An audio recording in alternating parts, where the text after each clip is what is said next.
ang kakilabot na tunog na napakinggan sa Israel ng mga nagmimina doon.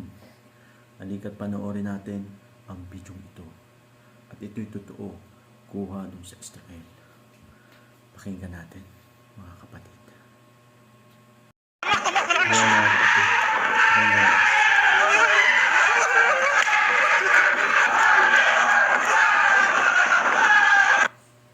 Kakaiba, no? Para mga taong mga pinaparusahan sa ilalim ng lupa. So, hanggang dito na lang. Nagbigyan ako ng reaksyon kasi bagong video ito.